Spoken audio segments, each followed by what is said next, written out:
BJP নাকি আজকে প্রার্থী ঘোষণা করেছে, তারা এমন প্রার্থী ঘোষণা করেছে যাদের সঙ্গে মানুষের কোনো সম্পর্ক নাই, এই মানুষগুলোকে তারা প্রার্থী করেছে।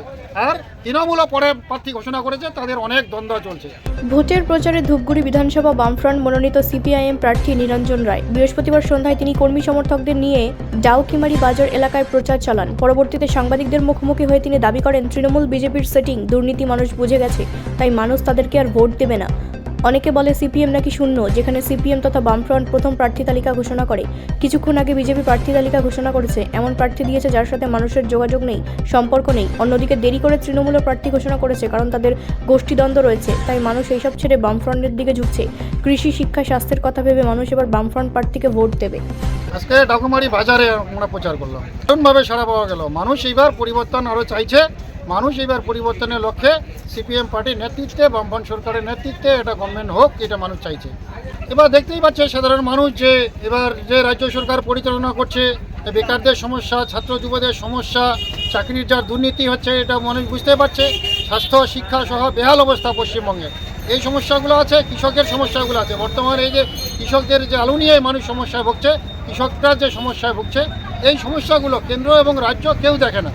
এছাড়া গোদাইয়ারকুটিতে ভয়াবহ বন্যা হলো, কোনো সরকারের পাশে দাঁড়ায়নি। গোদাইয়ারকুটিতে একমাত্র সিপিএম পার্টি দাঁড়িয়েছে এবং আমরা দাঁড়িয়েছিলাম, সাধারণ মানুষের পাশে ছিলাম, বন্যার্ত মানুষের সাথে।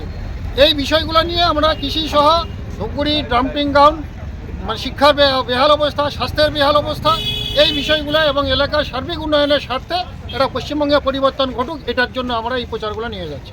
100 ভাগে 100 ভাগ আশাবাদী আমি জয় হব। স্থানীয় যে বিষয়গুলো আছে, বেকারদের বিশেষ করে শিক্ষিত ছেলেমেয়েরা ঘরে ঘরে হচ্ছে, তারা পড়াশোনা করুক। আমাদের স্কুল প্রতিষ্ঠান, শিক্ষা প্রতিষ্ঠানগুলো প্রত্যেক স্কুলে শিক্ষক নিয়োগ হোক এবং ছাত্ররা যাতে পড়ার সুযোগ পায়। প্রত্যেক বছরে এসএসসি, পিএসসির মাধ্যমে চাকরিতে নিয়োগ হোক। এছাড়া স্বাস্থ্যের অবস্থা বর্তমান বেহাল অবস্থা, সেটাকে নিয়ে বলবো। সবথেকে কৃষকদের যে সমস্যা, আমাদের মার্কেট ধূপগুড়ি সুপার মার্কেট বামফ্রন্টের তৈরি, আমাদের সুপার মার্কেট বেদখল হয়ে যাচ্ছে, বিভিন্নভাবে সুপার মার্কেট বেদখল হয়ে আছে। সেই বিষয়গুলো আছে। কৃষকের যে জলজন্ত সমস্যাগুলো আছে, আলু নিয়ে কৃষকরা দিশেহারা। এই আলু নিয়ে কৃষকদের পাশে কে দাঁড়াবে, কোনো সরকারে কথা বলে না। এই কৃষকদের পাশে আমরা সবসময় থাকি এবং আমরা কথা বলবো। বেকারদের পাশে আছি, মহিলাদের নিরাপত্তার পাশে আছি, মহিলাদের নিরাপত্তার দরকার আছে। এই কথাগুলো নিয়ে আমি বিধানসভায় কথা বলবো। সাধারণ মানুষ 100 ভাগে 100 ভাগ পরিবর্তন চাইছে, যে এবার রাজ্যে যে সরকার, রাজ্য সরকার চাইছে, এই সরকার দিয়ে মানুষ একটা পরিত্রাণ চাইছে। অবিলম্বে এই সরকার পরিবর্তন ঘটুক। আর এই সরকারের পরিবর্তে কেন্দ্রে যে বিজেপি সরকার আছে, বিজেপি সরকারকেও মানুষ চাইছে না যে তারা কেন্দ্রে আছে। কেন্দ্রে থাকার পরে এলাকার উন্নয়ন কী করছে মানুষ ভালোভাবে বুঝতে। তারা ধর্মের নামে মন্দির মসজিদ নিয়ে তারা খেলা করছে। দুই দলে, দুই পার্টি, দুই সরকার, এরা শুধু মন্দির এবং মসজিদ নিয়ে আছে। সাধারণ মানুষের সাথে এরা কথা বলে না। একমাত্র সিপিএম পার্টির নেতৃত্বে বামফ্রন্ট, আমাদের সিপিএম পার্টি কথা বলে, যার জন্য আরও চাইছে যে এটা বামফ্রন্টের নেতৃত্বে, সিপিএম পার্টির নেতৃত্বে এটা পশ্চিমবাংলায় একটা সরকার হোক। এই 34 বছর এই সরকার ছিল, আরও মানুষ এই সরকারটাকে চাইছে। কিছুই কঠিন না। বেকারত্বের জন্য 500-1,500 টাকা ভাতার ব্যবস্থা করেছে। বেকারত্বরা কি এইরকম চাইছে? শিক্ষিত ছেলেমেয়েরা পড়াশোনা করা কি 1,500 টাকার চাকরি করতে চাইছে? না, 1,500 নিয়ে তারা খুশি? তারা মোটেও খুশি না।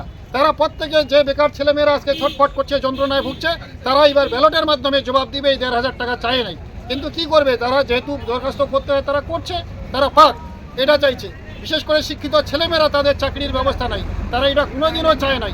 লক্ষ্মীর ভাণ্ডার মহিলাদের আর এই গল্প চলে গেছে, এই গল্পেতে আর মহিলারা কোনো রকমে চাইছে না। তারা চাইছে যে অন্যভাবে উন্নয়ন করে দিয়ে মধ্যবিত্ত গরিব মানুষ, পশ্চিমবাংলায় এই মানুষকে উদ্যোগামী কী করে করতে হবে, এই মানুষগুলোকে অন্ন বস্ত্র বাসস্থানের মধ্য দিয়ে দাঁড়িয়ে এবং আরও কী করে মানুষগুলোকে শান্তিতে ফিরে আনতে হবে। কৃষকদের সমস্যা যদি সমাধান না হয়, কোনোটাই হবে না। যার জন্য এই উন্নয়ন কিছু কাজে রূপে টেকবে না। যার জন্য কেন্দ্র এবং রাজ্য সরকারের বিরুদ্ধে মানুষ এবার পরিবর্তনের লক্ষ্যে সিপিএম পার্টি বামফ্রন্টের নেতৃত্বে বামফ্রন্টে ভোট দিবে। মানুষ কাস্তিয়া থেকে তারা চিনে ভোট দিয়ে এটা সরকার করে। এইখানেই তো গল্প। এইখানে জয়টা যে কার হবে, এইখানে মানুষ যে সিপিএম পার্টি অনেকে বলে শূন্য, কিন্তু সিপিএম পার্টির নেতৃত্বে প্রথম দিকে একবারে সর্বপ্রথম বামফ্রন্ট চেয়ারম্যান বিমান বসু সিপিএম বামফ্রন্টের প্রার্থী তালিকা প্রথম ঘোষণা করে এবং ঘোষণা করার পরে প্রথম সাধারণ মানুষ আমাদের সাধুবাদ জানায়। তৃণমূল বিজেপির যে সেটিং, দ্বন্দ্ব, ওদের যে দুর্নীতি প্রকাশ হয়েছে, পর্যন্ত তৃণমূল প্রথমে ঘোষণা করতে পারেনি, বিজেপি আজকে পর্যন্ত ঘোষণা করেনি। একটু আগে এখনই কথা শুনলাম যে বিজেপি নাকি আজকে প্রার্থী ঘোষণা করেছে। তারা এমন প্রার্থী ঘোষণা করেছে যাদের সঙ্গে মানুষের কোনো সম্পর্ক নাই, এই মানুষগুলোকে তারা প্রার্থী করেছে। আর তৃণমূলও পরে প্রার্থী ঘোষণা করেছে, তাদের অনেক দ্বন্দ্ব চলছে। এই দ্বন্দ্বের পরিহাস মানুষ চাইছে, এই দুর্নীতির পরিবেশ তারা চাইছে। যাদের জনসংখ্যা কম নাই তাকে প্রার্থী করে, এই নায়ক নায়িকা দিয়ে প্রার্থী করে কোনো লাভ নাই। যাদের মানুষের সঙ্গে সম্পর্ক নেই সেই সমস্ত প্রার্থীকে এবার মানুষ মোটেও ভোট দিবে না। এবার মানুষ চাইছে যারা কৃষকের সাথে কথা বলে, যারা ছাত্র যুবদের সঙ্গে কথা বলে, শিক্ষা স্বাস্থ্য চায়। বামফ্রন্ট 34 বছরে যে রাস্তাঘাট থেকে শুরু করে বিদ্যুৎ, ইলেকট্রিফিকেশন, রাস্তাঘাট, স্কুল, কলেজ, শিক্ষা প্রতিষ্ঠান সবে তৈরি করেছে, যার জন্য মানুষ আরও বামফ্রন্ট সরকারটাকে চাইছে। মানুষ সিপিএম পার্টিকে ভোট দিবে। ব্যুরো রিপোর্ট, রাষ্ট্রীয় প্রসার বাংলা।